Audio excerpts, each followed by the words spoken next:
எல்லாம் முடிந்துவிட்டது.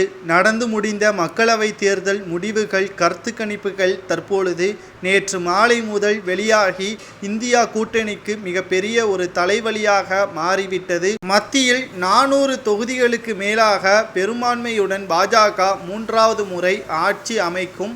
அதில் எந்த ஒரு சந்தேகமும் கிடையாது.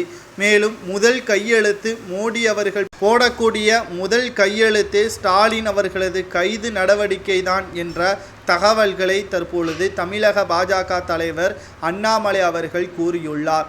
மேலும் தமிழகத்தில் 4 முதல் 6 தொகுதிகள் வரை நிச்சயமாக தமிழகத்தில் நாங்கள் தொகுதிகளை கைப்பற்றுவோம் என்ற தகவல்களும் வெளியாகியிருக்கிறது.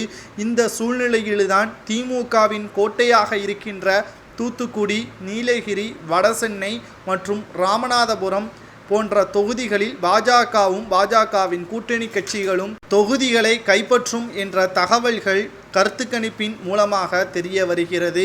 சொல்லப்போனால் ஸ்டாலின் அவர்கள் இந்த 5 ஆண்டுகளுடன் திராவிட முன்னேற்ற கழகத்தை அழிவு பாதைக்கு கொண்டு சென்று விட்டார் என்றும், மீண்டும் தமிழகத்தில் திராவிட முன்னேற்ற கழகம் ஒருபோதும் வெற்றியடையாத வகையில் 2026இல் பாஜக மிகப்பெரிய ஒரு ஆளுமையே இந்த முறை சந்திக்கும் என்ற தகவல்களும் வெளியாகியிருக்கிறது. கூண்டோடு சிறைக்கு செல்ல வேண்டிய நேரம் வந்துவிட்டது. அதற்கு முன்னதாக அமைச்சரவையை மாற்ற வேண்டும் என்றால் மாற்றிக்கொள்ளுங்கள் என்று தமிழக பாஜக தலைவர் அண்ணாமலை அவர்கள் ஸ்டாலின் அவர்களை கலாய்த்துள்ளார். இன்னும் 2 நாட்கள் மட்டும்தான் பாக்கியிருக்கிறது.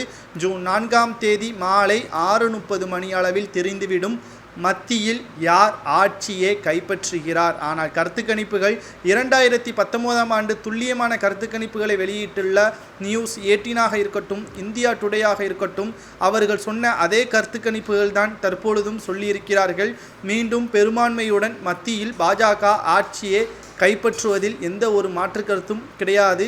செய்திகளை பார்க்கவே முடியவில்லை. ஒட்டுமொத்தமாக அனைத்து செய்தி தொலைக்காட்சிகளும் பாஜக தான் 3வது பெரும்பான்மையுடன் ஆட்சியை கைப்பற்றும் என்ற தகவல்களை வெளியிட்டிருக்கிறது. ஆனால் இதில் குறிப்பாக நாம் பார்க்க வேண்டிய விஷயம், தமிழகத்தை பொறுத்தளவிற்கு திராவிட முன்னேற்ற கழகம் 30 தொகுதிகளுக்கு மேலாக வெற்றி அடைந்தாலும் பாஜக இவர்களுக்கு எதிராக, அதாவது அதிமுகவை விட பாஜக தற்பொழுது எதிர்க்கட்சியாக மாறக்கூடிய நிலை ஏற்பட்டுவிட்டது. இதற்கு யார் காரணம்? அது மட்டுமல்ல, நேரடியாக 2026இல் பாஜக, திமுக என்ற இரு கட்சிகளுக்கிடையே போட்டி நடக்கலாம் என்ற தகவல்களும் வெளியாகியிருக்கிறது. பொறுத்திருந்து பார்க்கலாம் என்ன நடக்கிறது என்பதை. இதை பற்றி உங்களது கருத்துக்களை கமெண்ட் வாயிலாக மறக்காமல் கூறுங்கள். நன்றி, வணக்கம்.